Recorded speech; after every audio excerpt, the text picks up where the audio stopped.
बड़ी खबर यह है कि ट्रंप ये जानते हैं कि खलीफा कहां है, यानी खामेनेई कहां है। ट्रंप ने यह दावा किया है कि उनको इस बात की खबर है कि खामेनेई इस वक्त कहां है, लेकिन फिलहाल वो सरेंडर के लिए इंतजार कर रहे हैं। ट्रंप ने कहा कि हमें पता है खामेनेई का ठिकाना कहां है। ट्रंप ने कहा कि मेरा धैर्य खत्म होता जा रहा है और फिलहाल हम खामनेई को नहीं मार सकते। उन्होंने कहा कि अभी तो खामनेई फिलहाल सुरक्षित है, लेकिन ईरान को बिना शर्त के सरेंडर करना होगा और किसी भी कीमत पर अमेरिकी सैनिकों पर हमला बर्दाश्त नहीं है, कह रहे हैं अमेरिकी प्रेसिडेंट डोनाल्ड ट्रंप। ये अनकंडीशनल सरेंडर कैप्स में करके इन्होंने ट्वीट किया है, ईरान को बिना शर्त के सरेंडर करना होगा। तो एक के बाद एक 3 ट्वीट किए हैं, 3 पोस्ट किए हैं एक्स पर डोनाल्ड ट्रंप ने, और उसमें एक बड़ा कैपिटल लेटर में लिखा हुआ है अनकंडीशनल सरेंडर, यानी बिना किसी वाद विवाद के, बिना किसी शर्त के सीधा सरेंडर करना होगा। और ये स्पष्ट मैसेज क्या माना जाए ट्रंप की तरफ से, इसको समझने की कोशिश करेंगे। लेकिन फिलहाल ये तो स्पष्ट कर दिया है ट्रंप ने कि खामेनेई अभी सुरक्षित है, लेकिन खामेनेई उनकी रेंज में है, उनके रडार पर है, और जहां तक अमेरिका की पहुंच है उससे बाहर नहीं है। और इस वक्त 2 रक्षा विशेषज्ञ, 2 खास मेहमान हमारे साथ जुड़ चुके हैं। कर्नल मयंक चौबे हमारे साथ जुड़ चुके हैं और नेवी कैप्टन शाब कुबार हमारे साथ जुड़ चुके हैं। कर्नल चौबे, मैं आपके पास में आऊंगा कि ये डोनाल्ड ट्रंप की तरफ से जो 3 लगातार ट्वीट किए गए, और दूसरे ट्वीट की पहली लाइन की we know exactly where the Khamenei is, exact location पता है, और जो तीसरा ट्वीट है वो कैप्स में है कि अनकंडीशनल सरेंडर, यानी कि औपचारिक तौर पर अब दाखिल अमेरिका हो चुका है।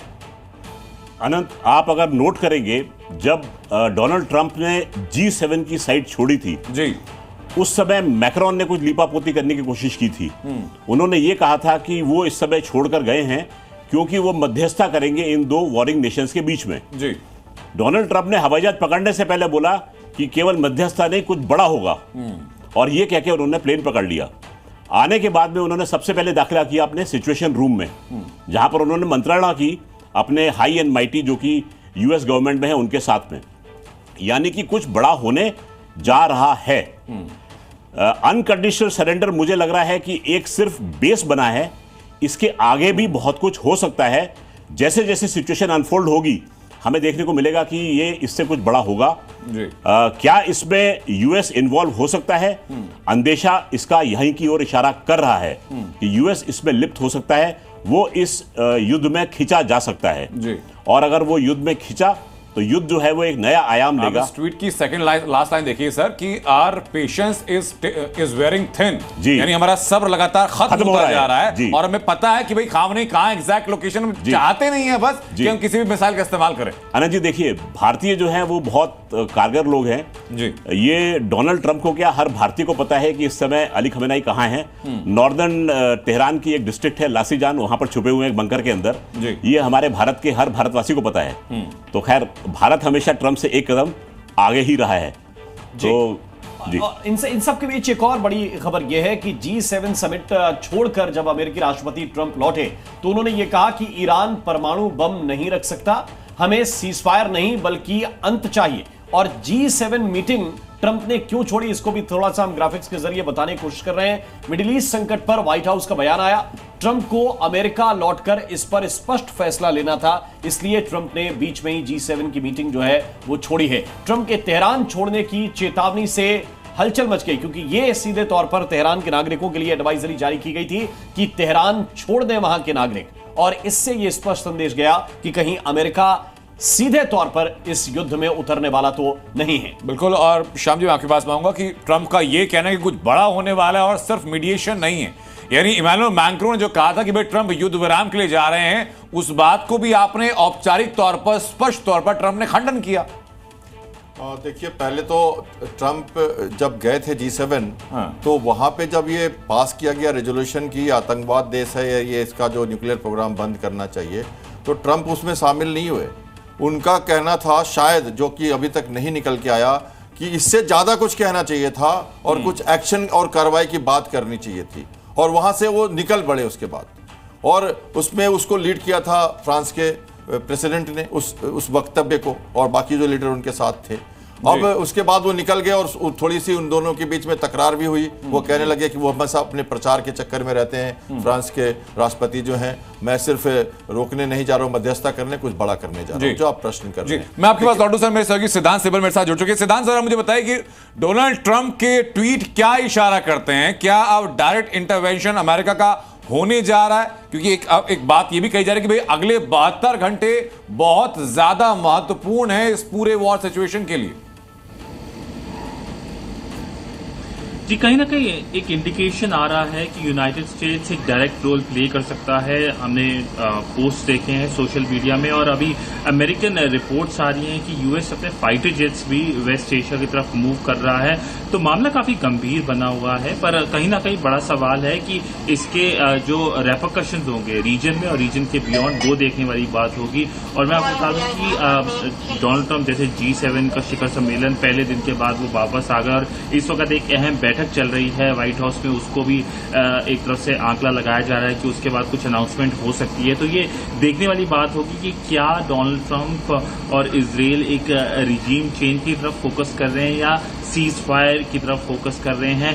पर कहीं ना कहीं अगले 24 घंटे में कहूंगा, मैं तो ये भी नहीं कहूंगा कि 48 आवर्स, बट 24 घंटे के अंदर अंदर मुझे लगता है कि एक बड़ी डेवलपमेंट हो सकती है वेस्ट एशिया में, जिसके एक ग्लोबल मायने होंगे और ग्लोबल रेपरकशंस होंगे।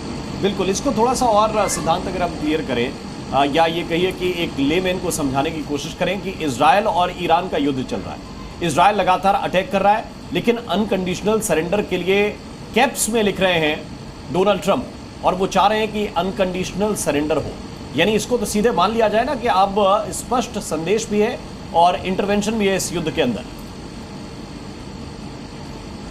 देखिए, पहले जब स्ट्राइक शुरू हुई थी शुक्रवार को, हमने देखा कि कहीं ना कहीं इजराइल ने कहा कि डोनाल्ड ट्रंप और यूएस एडमिनिस्ट्रेशन को लूप में नहीं लिया गया था, पर जल्दी ये एक तरफ से डिटेल में आ गया कि यूएस ऑन बोर्ड था, और ये लाजमी है कि यूएस का एक काफी स्ट्रांग सपोर्ट था। कल G7 की जो स्टेटमेंट भी थी, अगर आप वो देखें तो G7 ने एक जॉइंट स्टेटमेंट इशू करी है, पर ट्रेड जैसे कंटेंशियस मुद्दों पे जॉइंट स्टेटमेंट नहीं है, सिर्फ ईरान और इजराइल के मुद्दे पे जॉइंट स्टेटमेंट है, और काफी सपोर्टिव स्टेटमेंट है इजराइल के लिए, और एक तरफ से ईरान पे एक काफी कंडेमिंग स्टेटमेंट है। जी बिल्कुल। सिद्धांत, मैं लौटूं आपके पास, हमारे सहयोगी ब्रजेश तिवारी भी लगातार हमारे साथ बने हैं। ब्रजेश, बताइए कि ट्रंप ने जब G7 से लौटते हुए बयान दिया, उसमें 2 शब्द थे कि वेरी बिग एक्शन।